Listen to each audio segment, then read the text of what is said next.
Welcome back to Keep It Real Boxing. This is Cypher Box. Okay, so PBC and Fox Sports made an announcement on Tuesday night where they kind of revealed what their fight plans are going to look like, what their fight cards are going to look like for the first quarter of 2019. You can see it up on the screen, and I'm going to run you. What I'm going to do is probably just run through these fights and just give you my take. But also, I want to speak about a little bit on Al Haymon's venture to start broadcasting and promoting fights here in the UK as well.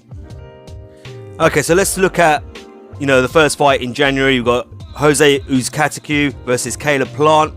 That's not a bad fight, actually. That'll definitely be an action-packed fight. I think both those guys are going to come to bring it. I think it'll be an entertaining fight for both, the casual and hardcore fan base. So, no real problems with that fight. I think that's a pretty good-looking fight. Well matched up individuals at super middleweight. So, yeah, look, no, that one gets a tick for me, no doubt about it. Then on January 26th, we've got the return of Keith one-time Thurman versus Josito Lopez. Sorry, I was laughing there a little bit just because obviously we've been waiting for Keith to come back for some time. Look, he's had some serious injury problems with his hands. I know a lot of people are giving him a hard time about it all. They all think a lot of people out there think it's an excuse for Keith to try and dodge Errol Spence Jr. I'm going to do a welterweight review video. I'll talk about more about his injury in that video, show you some pics and stuff like that and give you my take on it all. But look, let's just hope he doesn't pull out on this one and he does come back on January 26th. Josito Lopez, he's a good little boxer, but he's never been classed as like elite level or anything like that. He's more of for me, like a gatekeeper type of boxer, in my opinion. Maybe someone you use to step fighters up, move fighters up, etc., stuff like that. Look, it's a comeback fight, a tune-up fight. But Josito Lopez, he is a good competitor. He does come to fight. He doesn't just turn up to collect a paycheck. He will turn up and put in his best effort. So it'll be interesting to see how that fight comes out. Look, end of the day, it's just a tune-up fight. Yeah, the interesting part about that story is how will Keith Thurman look? Yeah, that's the reason you're going to be tuning in to watch that one. Let's be honest. So let's just hope Keith Thurman stays clear of any sort of injuries, and he does return on January 26th. Yeah. Then on February 16th, we've got Leo Santa Cruz versus Miguel Flores. Look, I don't know too much about Miguel Flores. I'm not going to lie, but I'm disappointed with this one because I was hoping, as so many of you were, I was hoping for Leo Santa Cruz versus Gary Russell Jr. and it doesn't appear like that one's going to happen. I don't know what the issues were there, whether the fighters couldn't agree terms or it was due to splits and stuff like that. But disappointing to not to see Leo Santa Cruz versus Gary Russell Jr. But look, it is what it is. But look, I don't think that's a great fight personally. I think I'll probably have to do my homework a little bit on Miguel Flores, but Leo Santa Cruz I would expect to win that fight, to be honest with you, barring any sort of upsets. But look, I don't think that's the best card on the list, to be honest with you. Then on February 23rd, you got Anthony Dirrell versus Avni Yildirim. Avni Yildirim, if you remember, is the guy that Chris Eubank Jr. knocked out in the first round of the World Boxing Super Series for the super middleweights in their first season. He's also the one whose trainer started kicking off with everyone at the press conference, if you remember that. Look, again, I think it's a stay busy fight for Anthony Dirrell. The last time he fought was this year in April, I believe. So maybe this is a tune-up or a stay busy fight for him. Look, again, I'm not impressed with that fight either, to be honest with you. But remember, some of these fights not all these fights are going to be like pay-per-view and stuff like that. A lot of these fights are going to be on free TV for Fox Sport as well. So, but look, again, I don't think that's a great fight personally. On March 9, you got Shawn Porter versus Yordenis Ugas. I've just seen Ugas's BoxRec record, 23-0 with no names on there, no notable names on there. Look, this is clearly a cherry pick, stay busy fight. He could have made that fight with Errol Spence Jr. To be honest with you, I know the WBC. His reason is that the WBC has ordered 2 back-to-back mandatory challenges. Mandatory defenses for him, against Keith Thurman, and then the other one next in line after that, his second mandatory, it's Andre Berta after he beat Devon Alexander. a weird decision by the WBC, but I always assumed that a unification fight supersedes a mandatory defense any day of the week. So I don't understand, why that was a problem making that fight, why a deal couldn't be made. I'm pretty sure usually the WBC they always talk about how they're not going to stand in the way. They're saying that about Wilder versus Joshua. They won't stand in the way of them having a unification fight if the deal can be made. So I don't see what the problem would have been here, to be honest with you. And Shawn Porter was also at the press conference talking about his mandatory challenges are the things that have caused the problem, and once those are out of the way, then the fight with Spence etc will happen and all this sort of stuff. I'm not going to lie, it sounds a lot of excuses to me, in my opinion, because 1 minute, on one hand, the rule is that a unification fight trumps a mandatory defense any day of the week, and now suddenly that rule's flipped around. Oh no, I've got to face my 2 mandatories, as agreed with the WBC. So it's the WBC and these major boxing organizations making up rules as they go along when it suits them, when it suits their a particular fighter as well. But look, disappointed in Shawn Porter personally, in my opinion, because I always thought he was the kind of guy that will fight anyone, take anyone on any time, anywhere, any place, but clearly not. But look, again, it's a cherry pick in my opinion. Stay busy fight, not a great fight at all. I don't know too much about you guys, but his record doesn't speak volumes to me, if that makes sense. Then on March 16th, we've got Errol Spence Jr versus Mikey Garcia on Fox pay-per-view. That's right, you heard me right, it's on Fox pay-per-view. I saw a lot of people in the chat when I watched this live announcement, this press conference by Fox and PBC. A lot of people were saying, well, why is it not being shown on Showtime pay-per-view or on Showtime? As you know, Al Haymon has extended his deal with Fox Sports. It's a 4-year deal, and one of the clauses or one of the agreements of that deal was that they would showcase, that PBC would showcase its top fighters on Fox Sport. That they won't just be left with like the gatekeepers and the journeymans and stuff like that being showcased on Fox, and then the star fighters are all still fighting with Showtime. So that one of the part of the agreement is that some of their top name stars like Errol Spence Jr, Mikey Garcia, Thurman, etc. Will fight on Fox Sport. So that's why that fight's happening on Fox pay-per-view and not on Showtime pay-per-view, guys. Yeah. But look, what do I think about the fight? I think Mikey Garcia isn't being too smart with this at all. I think Mikey Garcia, if you're going to move up to welterweight, you need a couple of tune-up fights to kind of get acclimated to the weight right. Spence is a big dude. You saw the size difference between these two guys. It's the case of a good smaller fighter against a very good bigger fighter, and you would have to favor Errol, because Errol's more of a light middleweight anyway. When he enters in the ring, he's a big guy, but Mikey thinks he could cause the upset. I personally think, look, I ain't got a problem with Mikey moving up. I've always had problems with these kinds of fights. So, when Kell Brook went up 2 weight classes to fight Triple G, Amir Khan moved up 1 weight class to fight Canelo at Canelo weight at 155, a catch weight at 155. But, I have a problem with this as well, when a fighter immediately moves up to fight the welterweight that most people consider the best in the division.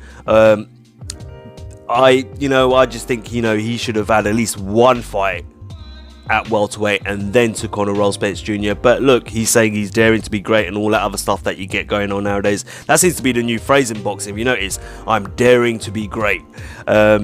But, and he's getting a lot of stick as well, Mikey, because a lot of people wanted to see the Lomachenko fight. But look, when it comes to the Lomachenko situation, a lot of people need to understand the business end of that. We know Mikey Garcia doesn't trust Bob Arum. Yeah, he's had his issues with Bob Arum. Bob Arum used to be his promoter. He had a 2-year layoff because he took Bob Arum and Top Ranks to court to get himself out of his promotional contract with them, because Bob Arum wasn't getting him the fights he wanted. So I think, Mikey's a little bit reluctant to do that kind of business with Bob Arum. If Lomachenko was with, say, Oscar De La Hoya, I think Mikey might be willing, or maybe not even Oscar De La Hoya, but, another promoter, I think Mikey would be willing to do business, of course. But I think when it comes to Bob Arum, I think Mikey's kind of standoffish, and you know what, I can't blame him for that as well. If you've been through as a fighter, if you worked with a certain promoter and you felt like they've been screwing you over, and you know you've got bad blood between you, it's gonna be very hard to make those sort of fights, in my opinion. But as for this fight, look, I think Enroll's too big for Mikey, but we will have to just wait and see. Look, Mikey, one thing Mikey will do is he will come to fight and he will give it everything he's got, so the fight will be entertaining at least. Yeah, so you know what, as much as I don't agree with it, it's happening, and of course I will watch it. And I do believe, you know, there will be some level of excitement, because both these guys are competitors, and you know they're good champions, they're proud champions, they're competitors, very competitive fighters, and you know they're going to give it their best no matter what. So you know, we'll see how it turns out. Okay, then next we've got, on March 24th, we've got Lamont Peterson versus Sergey Lipinets. I think that's actually a pretty good fight. I think that's a 50-50 fight between those two guys. You know, Lipinets, I think, was his last fight against Mikey Garcia. I can't remember now. But you know, Lamont Peterson, his last fight was definitely against Errol Spence Jr. But I think that's a 50-50 fight. I think that's going to be an enjoyable fight. I think both those guys, again, two guys who will bring it and hopefully make it an entertaining night of boxing. So yeah, again, I think that's a good fight, 50-50 fight in my opinion. Then next, on April 13th, you got Caleb Truax versus Peter Quillin. Interesting matchup. Look, Caleb Truax obviously coming off his defeat in his rematch to James Degale and losing that IBF crown.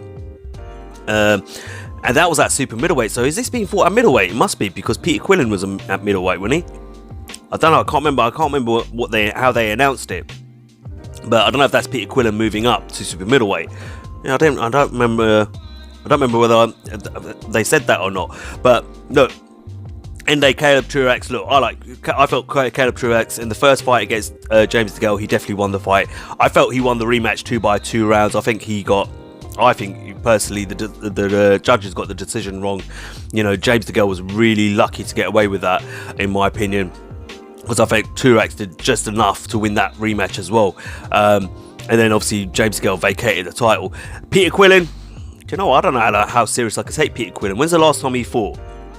You know, it was early this year, and I can't remember who it was against. So I can't remember. But you know, I don't know how serious I could take Peter Quillin. You know, how serious is he about boxing? I don't think he's as serious as he was when he first started out, in my opinion. I don't know if he's just looking for a paycheck. It sounds like he is. But yeah, look, it could potentially be a really good fight. But in my opinion, it depends how Peter Quillin approaches the fight. If he's seriously coming to fight, then yeah, it'll be a good fight. So it's not too bad of a fight, I suppose. It's one of those let's watch and wait and see kind of thing, you know, and see how it turns out on the night. Then the last fight for the first quarter of 2019 for PBC and Fox is Danny Garcia versus Adrian Granados. That's on April 20th. Stay busy fight. Confidence boosting fight for Danny Garcia, maybe. Look, don't get me wrong, Adrian Granados, he makes for a good fight. He does make for a good fight, but he's one of those fighters who's also used as a tune-up fight, as a stay busy fight, step you up in level fight, you know.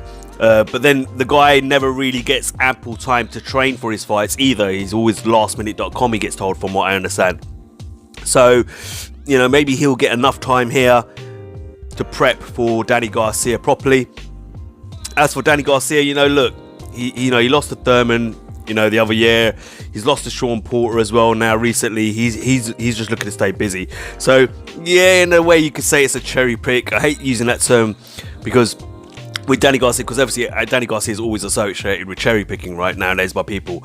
But yeah, look, it's a stay busy fight, let's be honest with you. It should be a good fight though. It should be a good fight because Adrian Granados, no matter, even when he knows he's the underdog and he may be being used as a stepping stone or, you know, as a stay busy tune up fight, he always tries his hardest no matter what. So, you know, the guy's got heart. So yeah, I could see it being a good fight, but I also see Danny Garcia winning the fight as well. So it'll be an entertaining fight, no doubt about it. I think Granados will definitely bring it and make it a interesting fight for all you guys when you're watching it. All right. So that's all the cards for Fox and PBC for the first quarter of 2019. Some hit and miss, some fights not so great, some fights okay, not bad fight, decent fights. There's some really good fights in there. I have to admit, I do like the Lamont Peterson versus Sergey Lipinets. Caleb Truax versus Peter Quillen could be a good fight. Spence Mikey, I think that'll be an interesting fight, no doubt about it. Uzcaticu versus Caleb Plant. I think those are the sort of fights that stand out for me on that list. The rest are really stay busy fights or comeback fights for certain fighters like Keith Thurman and stuff like that. So it's a mixed bag, I think. I think it's a big mixed bag in terms of quality. The quality of fights that are going to be shown on the first quarter of 2019 on Fox and PBC. Now, I quickly want to touch on our Haymon. Recent news that he's planning to invade the UK boxing market, make a move into the UK boxing market, however you want to look at it, starting with James Degale versus Chris Eubank Jr. Now, this fight's apparently going to take place in January now on ITV Box Office. I don't know whether it's a box office fight, but look, it is what it is. There's a lot of that going on at the moment. There's certain fights that, that fights are being made and being put on box office, but a lot of that's to do with the fighters' demands. I think a lot of people need to understand that is that fights that you don't believe are Sky box office fights or ITV box office fight or BT Sports box office fights, like I don't think Josh Warrington versus Frampton is a box office fight in my opinion. I don't think Dillian Whyte versus Chisora is a box office fight, and I don't think this is either. But the thing is, a lot of these fighters are making some ridiculous demands when it comes to their purses, and I suppose that's the way that the promoters and the broadcasters can generate that kind of money to pay the fighters in that situation, is by making fights and putting them on box office or pay-per-view out in America, etc. But look, that's where it's going to start off for our Haymon and PBC out in the UK. They are also going to show American and British fights, British fight cards, which will be broadcasted on ITV, and no, they won't all be on pay-per-view, so don't worry about that. And apparently they're looking to use Joe Joyce as the kind of like the spear tip for that invasion in the UK, and broadcasting and promoting him well in the UK and his fights out in the UK through their partnership that they're going to create with ITV by the looks of things. Look, first things first, I kind of suggested this already. If you go back and watch my video on Canelo Alvarez's announcement about the deal with DAZN, I didn't just talk about Canelo Alvarez and that $365 million deal he's got with DAZN. I talked about DAZN as a whole. I talked about Showtime. I talked about HBO going out of business when it comes to their boxing. I talked about Top Rank. I talked about a lot about these broadcasters and promoters and stuff like that, and what's going on at the moment in the sport, especially out in the US in terms of broadcasting. Yeah. In all these broadcasting deals. And one of the things I said about PBC is that they may want to consider doing a live streaming app of their own out here in the UK, not just in the UK, outside of America, across Europe, etc. Similar to DAZN. I said as a hardcore fan, I would probably pay £10 a month to watch that. I wouldn't have a problem with it, because I generally do enjoy a lot of the PBC fights that do come on. Now, and sometimes you will get it on occasions. You get it with Matchroom, you get it with even Frank Warren and his BT Sports, etc. You sometimes don't get great fights all the time. It doesn't always work out that way. We know that, yeah. We can't, as boxing fans, I feel we're a little bit spoiled, because when we have a good few great fights in a row, and then suddenly we have a little bit of a dud, we all start kicking off about it. But end of the day, that's how it goes. They're not always going to get it right first time round. But I said, maybe they partner up with someone like an Amazon or something like that, and use them as their streaming platform. PBC, and hold and behold, later on down the line, a few weeks later, we get this announcement that Al Haymon and PBC are going to look to make a move into the UK market. So kind of predicted it there a little bit, if I'm honest with you. But look, I think it's a good move. Look, a lot of people are going to hate it, yeah, because you got these Matchroom supporters, you got Matchroom Eddie Hearn supporters, you've got Frank Warren, BT Sports, Box Nation supporters, you've got PBC and Al Haymon and Showtime supporters, you've got Bob Arum and ESPN supporters, Top Rank, you know, all these, you know, you've got fight fans who support, who have like their favourite promoters and stuff like that, or, you know, knocking the competition down and saying, oh, that's rubbish, they're nonsense, they're going to fail, and all this sort of stuff. Me, as a boxing fan, in my personal opinion, for any of you out there who are genuine boxing fans, you should just be happy that boxing's being aired on TV. Yeah, and you're getting a lot of it. Yeah, sometimes, like I said, they're not always the greatest of fights, yeah, but sometimes they are really good fights, and then sometimes they're really great fights. Yeah, but the fact is that you're getting a lot more access to boxing, yeah, live boxing, than you've ever had before. Yeah, whether it be here in the UK or out in the US. And you know what, I'm still going to stand by that. Look, I'm not one of these people, I'm not going to knock anyone. Good luck to PBC, you know, with their venture into the UK. I've said this in the past, I've got no problem with Eddie Hearn and what he's doing with DAZN. I've got no problem with Oscar De La Hoya, what he's doing with DAZN. I've got no problem with DAZN as a whole. Look, I'm not out in the US anyway, so it doesn't affect me, to be honest with you, in that sense. But you know, it always takes time to build. Just like I said, it's going to take Eddie Hearn time to build out in the US with DAZN. It's going to be the same for Al Haymon here in the UK. You know, he's already got, although with Al Haymon, he has a larger stable of fighters. I think he's got something like 160 fighters on his stable. That's crazy, yeah? So he's already got the fighters there to make the fights and make top fights and present them to the UK market. So, whereas Eddie's still got to sign up a lot of fighters. But look, you know, you look at DAZN at the moment, they've got the middleweight division on lock. You know, they've got all the champions signed to them who are going to be fighting on DAZN. Daniel Jacobs, Demetrius Andrade and Canelo Alvarez at middleweight. So you can't turn around and start saying, a lot of people are already saying that it's failed in DAZN and stuff like that. You can't say that. You've got to give it a year. Just the same with Al Haymon. When he comes out here in the UK, we'll see how Al Haymon and PBC do out here. And again, it doesn't happen overnight. It takes time. You've got to understand your market, etc. and stuff like that. The UK market is different from the US market. The US market is different from the UK market. But look, I think it's great to hear. I got no problem with it. More boxing for me. You know, you guys might not be happy with it, but that's your opinion. Yeah. All I care is I'm getting more access to boxing, and you know what? I'm happy about it. Simple as that. It'll be interesting as well, so I'm guessing these fights that are going to be shown on, that have been announced for Fox PBC, will probably be the fights that they show here in the UK on ITV as well.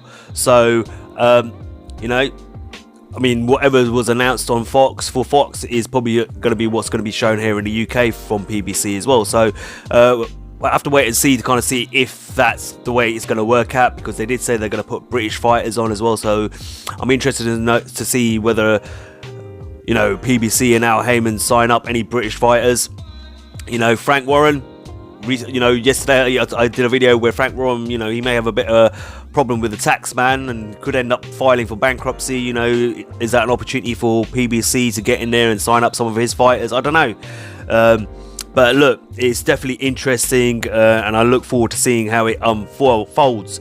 Look, that's all I've got for you guys on this one. As always, like, share and subscribe. Let me know what you think. You know, some of you guys like to jump on all angry and hate and, you know, try and throw abuse my way, but hey, whatever, man, whatever flips your lid. Yeah, look, anyway, like I said, like, share and subscribe. Until next time, this is Cyphbox reminding you to keep it real.